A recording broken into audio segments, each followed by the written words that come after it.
Mr. Heroscape here today, coming at you with exciting new unboxings of the Boiling Tension expansion sets from Renegade. First off, just want to shout out to Renegade. Awesome job on the miniatures and designs this go around. Really excited to get into some of these.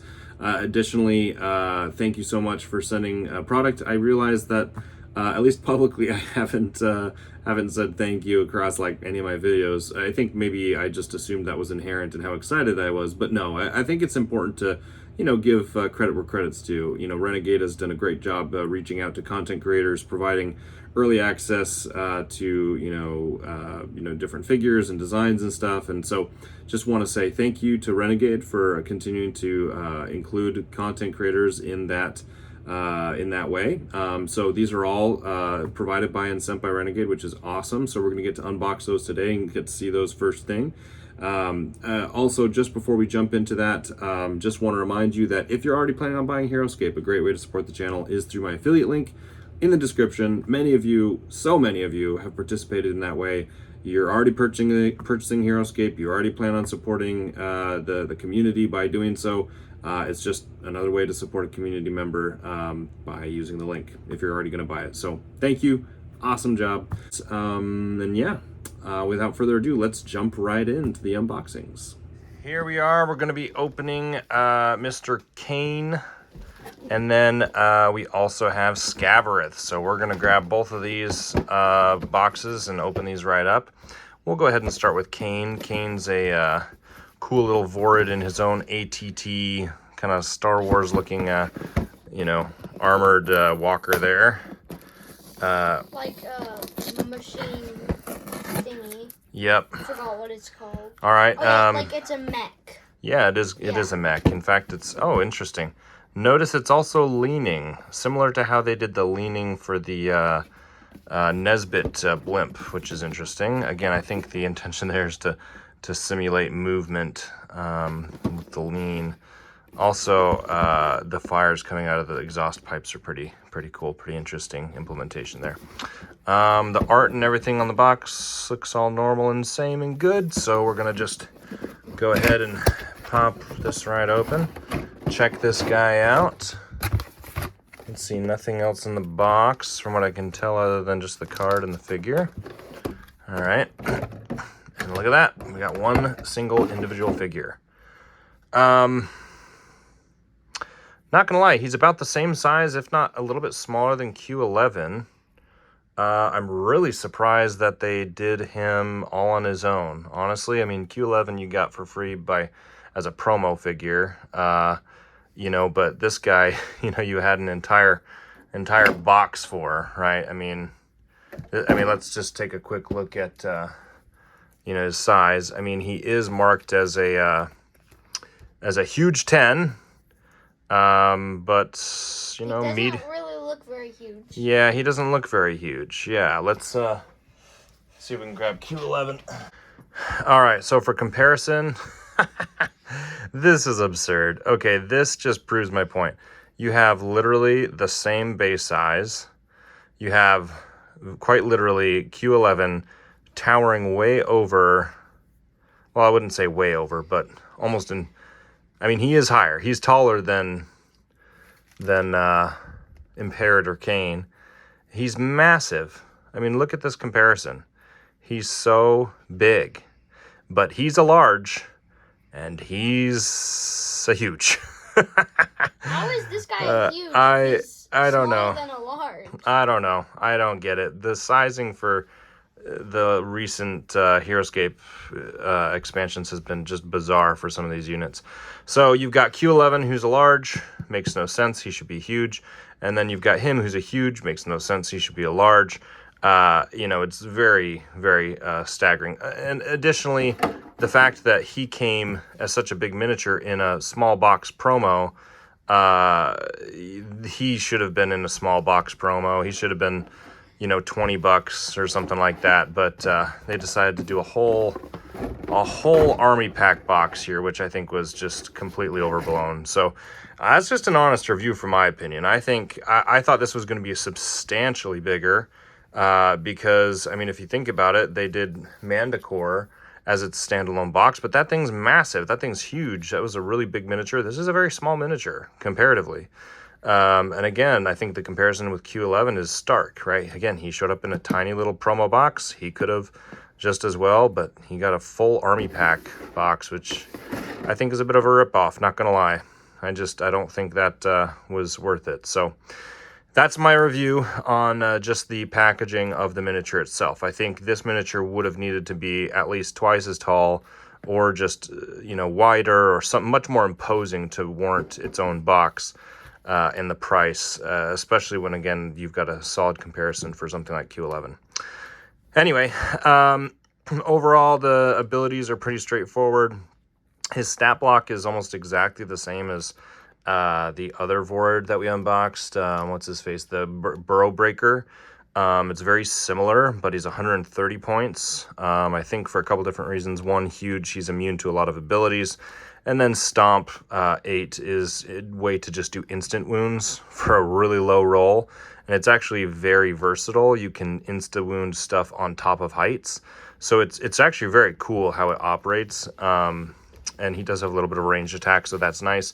But as a standalone hero, he has no synergies and is kind of waiting for the Void faction to get some squads to bond with him and Burrow Breaker and the other Voids. So the Void faction with Volarak is unfortunately still very disparate. There's no connecting pieces, really. But as a miniature, let's just take a look at the mini. The miniature itself still looks really, really cool. Again, I think, is this a squirrel again?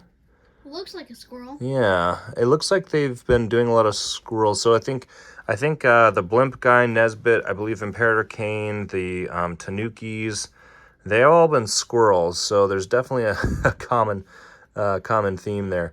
But yeah, the miniature itself does still look really cool. I think the paint job is really good.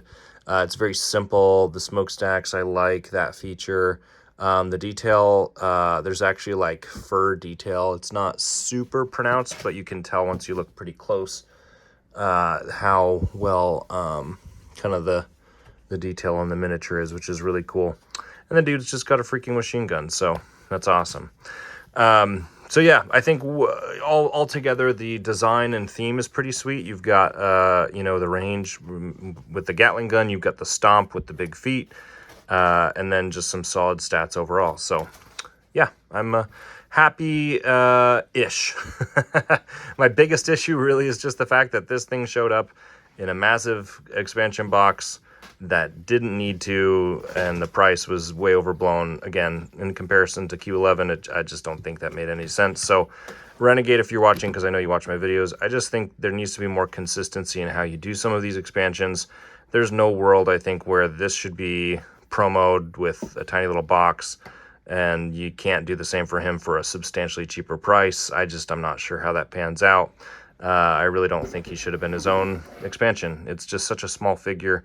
And again, the sizing, you gotta fix the sizing. It's just ridiculous now that this guy's huge and this guy's large, and it's just so obvious that is not the case. So anyway, it's just becoming a theme lately with the sizing as an issue. So I'll get off my soapbox on that. Other than that, though, yeah, great unit. Now to the one that we've all been waiting for. This one is exciting. This is our Scareth, Lord of Ruin.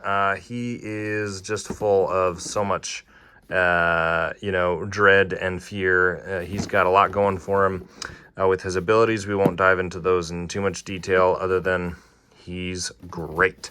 So we'll just jump right in. Scareth, Lord of Ruin. Let's go ahead and get this box open. Okay. Again, caught one card, nothing else in there. And yeah, we've got ourselves an incredible mini. Again, this makes sense. This is a massive miniature. This makes sense that he would be on his own army box. Let's just take a look here. Comparison. This is a massive double-spaced miniature. This is a tiny, tiny little miniature. And let's also compare huge 9 and huge 10. Okay, I'm going to have to get back on my soapbox again. In what world is this a huge 10 and this a huge 9? There is no world where that is the case. I mean, this is, if not the same exact height, this is literally smaller. In fact, yeah, it's not the same. It's a whole heck smaller. This should be if it's going to be huge, it should at least be a huge 8, not a huge 10, and he should be like a huge 10 or 11. But this is just getting ridiculous. I mean, Imperator Kane is like a large 7, large 8 figure, and this guy is rightly so a huge 9. Enough said, but here we are talking about Scareth, Lord of Ruin. The detail on this guy is bonkers. I love that they are remaining consistent with the Icenic faction, doing the same kind of color scheme. Kind of a dirty orange with this kind of light blue for like the injection markers that the Lich does. Also something that I thought, or that I noticed that I didn't realize before, I thought his arms were the guns. I thought his arms were melded into the guns, so he didn't have real arms. But these are actual arms holding the guns themselves, which I thought was pretty interesting. Because originally I thought that they were all connected. So me too. Yeah, no, and this guy's a nasty little centipede dude running around the board just blowing stuff up. I mean, his overall detail is really impressive. I mean, I really do think with the number of mechanical elements shown in this miniature, you know, they've come up with a really solid detail on the miniature, and then the paint job, while I'm sure plenty of people can do, you know, better, it's really, really quite good, I think.